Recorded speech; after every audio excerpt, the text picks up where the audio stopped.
Alright, so today I want to give you a tour of my reptile room here in the basement of my house. It's a pretty small room. I'd say it's less than 200 feet. Used to be an old bedroom. As a matter of fact, my dogs used to actually stay the night in this room. And I actually moved my dogs outside into a tough shed that is heated and air conditioned. They're pretty spoiled out there in the tough shed. And then I converted this room into where I can breed some snakes and rats and mice and kind of have mainly a ball python breeding operation down here.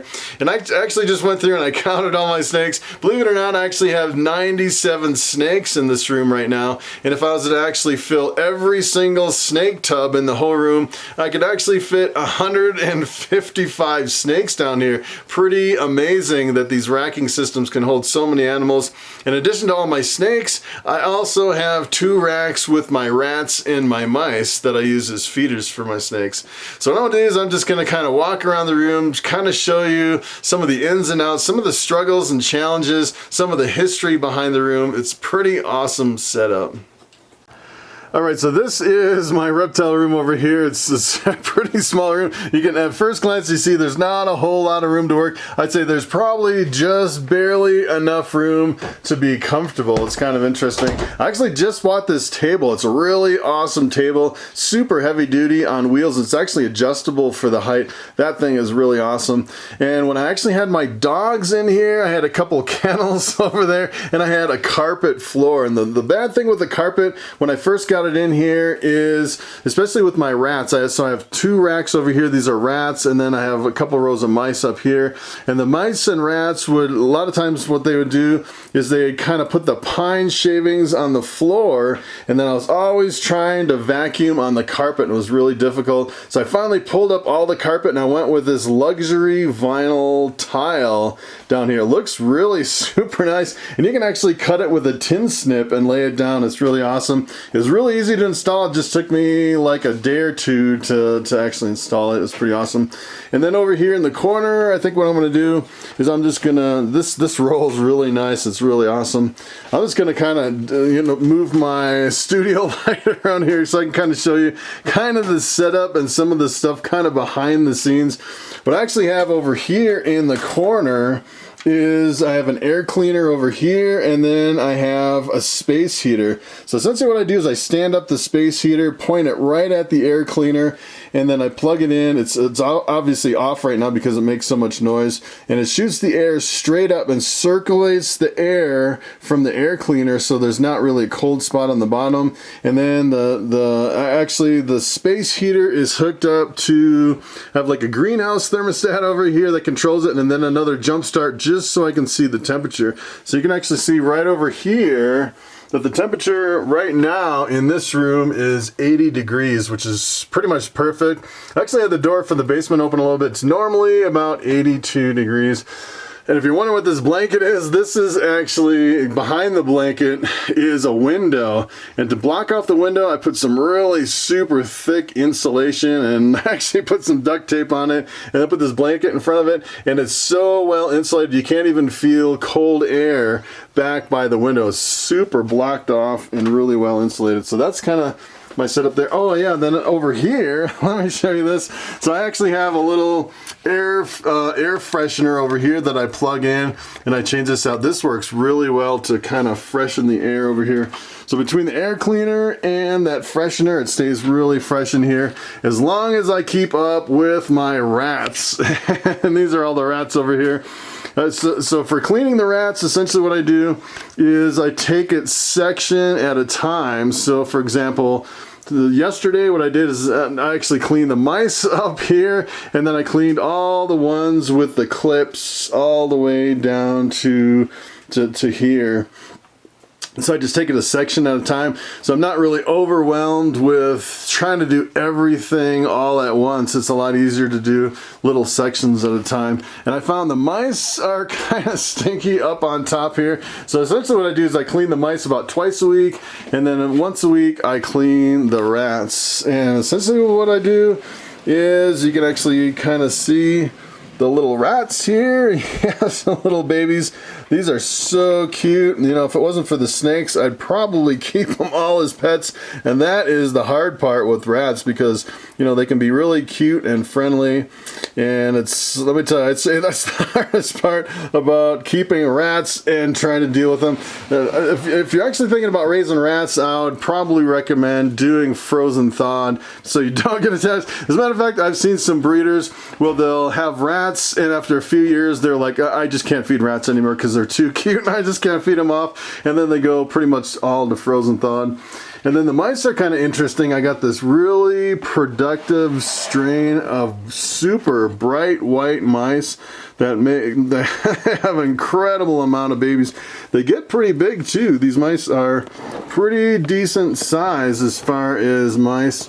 And the mice are essentially what I use the mice for is for my hatchling ball pythons. When they first start out, I feed live mouse hoppers, and they're kind of seasonal because I try to get some and put them in the freezer. I pretty much euthanize with CO2 and then save them up. And then when I have, you know, brand new hatchlings, pretty much the only thing they'll eat is live mice. And then let's see, what else do I have in here? That is my rats and my mice. And then over here is kind of a miscellaneous shelf over here. The one thing I do have that's kind of interesting, pretty much the only thing left on here, is I have a colony of roaches down here. And it's funny you can't see any roaches in there. But let me tell you, there are hundreds and hundreds of dubia roaches in there. And they're just completely exploding to where they eat that food, have a little dish of food, and they go through it like in 2 days. It's pretty amazing. I'm going to have to figure out what to do with the roaches. I actually just have one Pac-Man frog and one tarantula and started a colony of roaches. It's super easy because essentially what I feed them, check this out. This is actually what I feed the roaches. This is this is the bomb right here. This is actually the dust from the Missouri rat food that I've been using to feed the rats. And you pretty much get down to the end of the little blocks. Essentially what it is, let me show you kind of like a little block up here. It's these little blocks of rat food that you just put in the trays in the back. And then, you know, at the bottom of the bags, there's all this dust. And I never knew what to do with the dust. And let me tell you, you can breed some dubia roaches with that dust from those rats, from the rat food. It's pretty amazing. And then I have a humidifier here.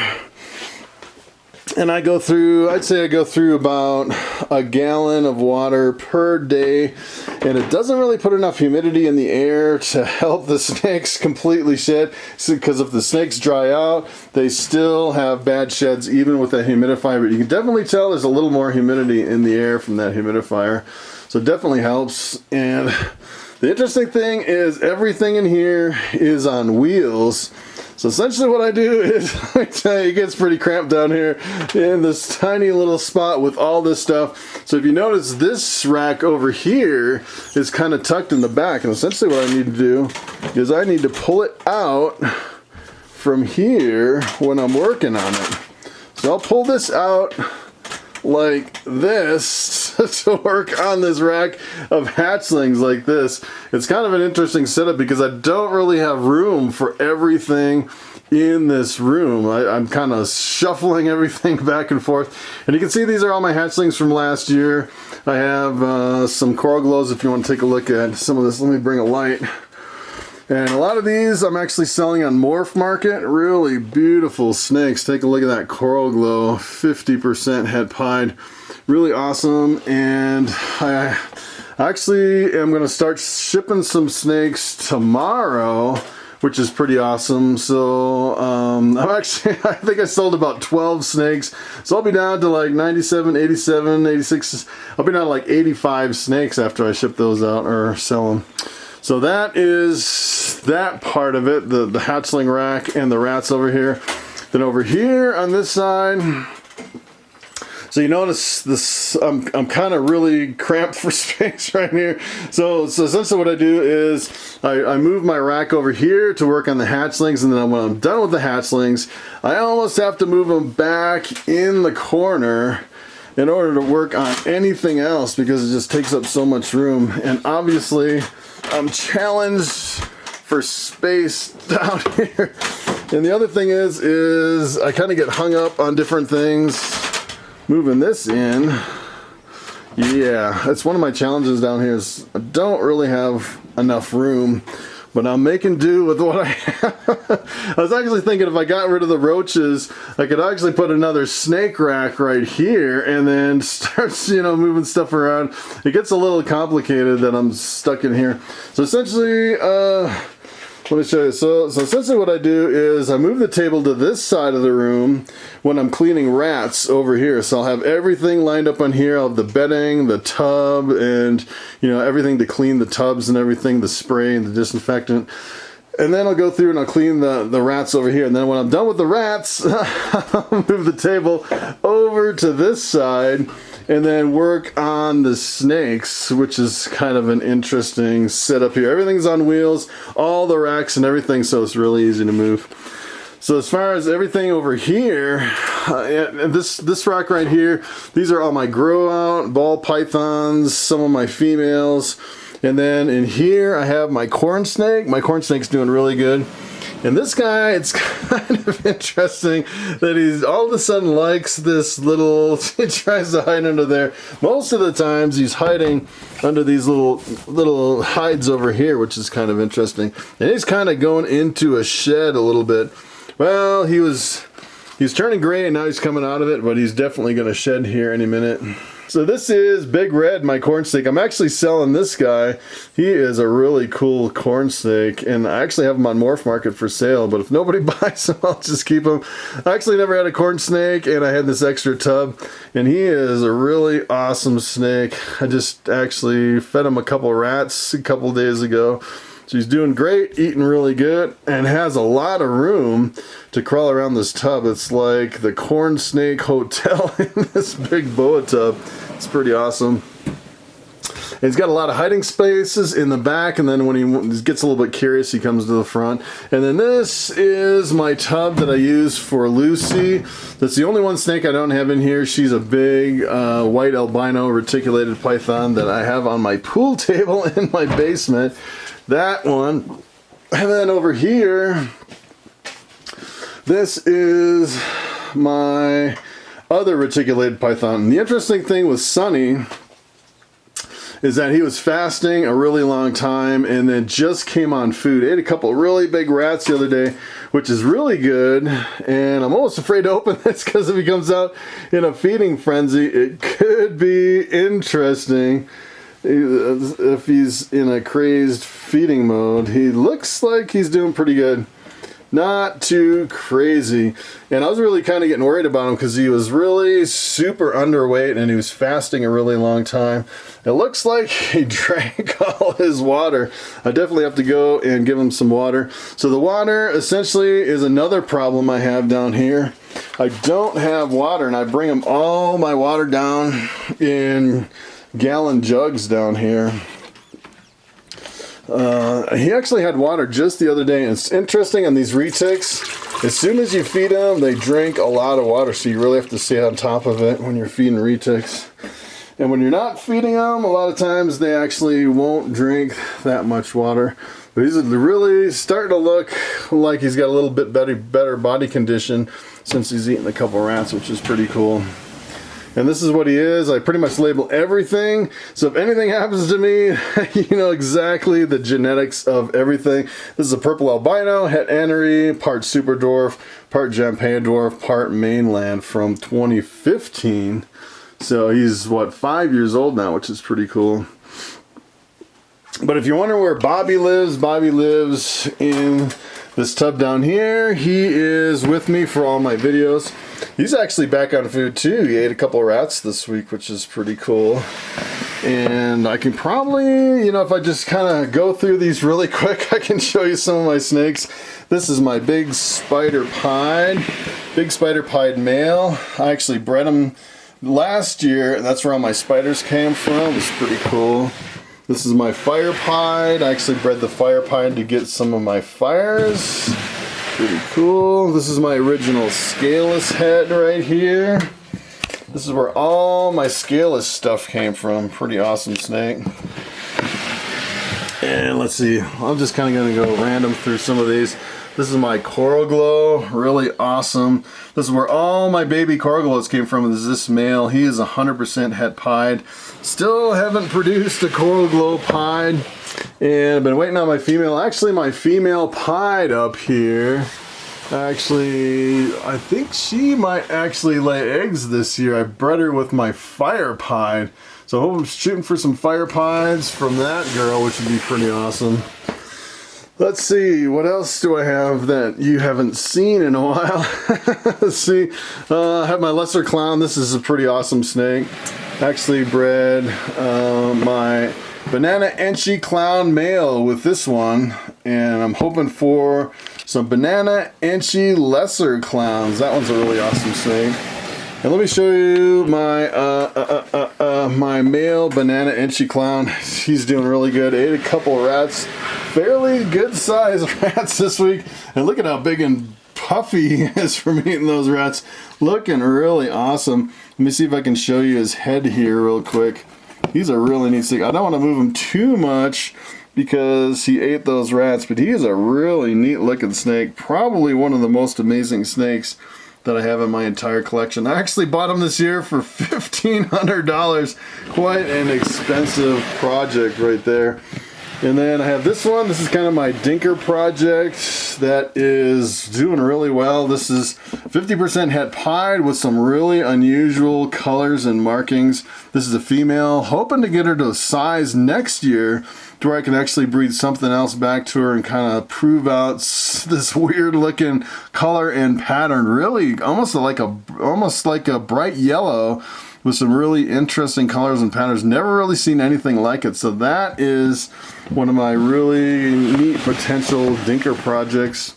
Here's an albino pied, one of my more expensive snakes. I actually bought this a couple years ago off of Morph Market, and I think I paid maybe $1,100 for this boy. He's definitely produced for me. I actually produced one visual albino pied female that someone actually bought off of me. I actually sold it. I wasn't going to sell it, and then someone came to the show and was asking for it, and then on the second day of the show I actually unloaded it. And then let's see what else we have. I have a Bumble Bee here. Give you a tour of some of my racks. This is a pretty awesome snake. I was actually breeding this girl this year, and I don't think she's gonna go. I have quite a few that I think are gonna go, but there's that one that's not gonna go, and then there's this female clown over here that is she was doing really good at the beginning, and I don't know if she's gonna go or not. She looks like maybe she might be building some eggs in there. You know, we're still kind of only 2.5 months into the breeding season.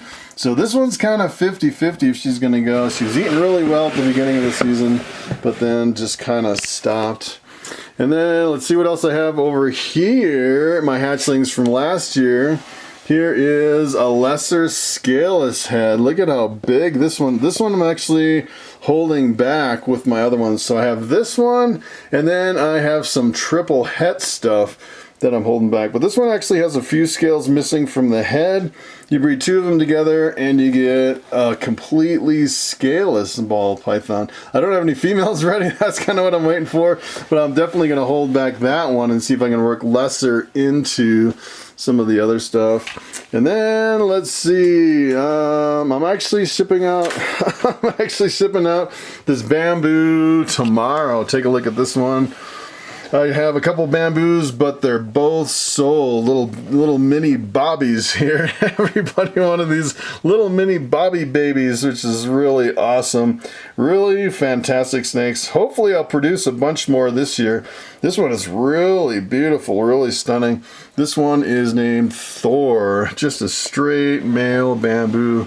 Pretty much just a copy of Bobby. And then I have, let me see, I have some stuff over here.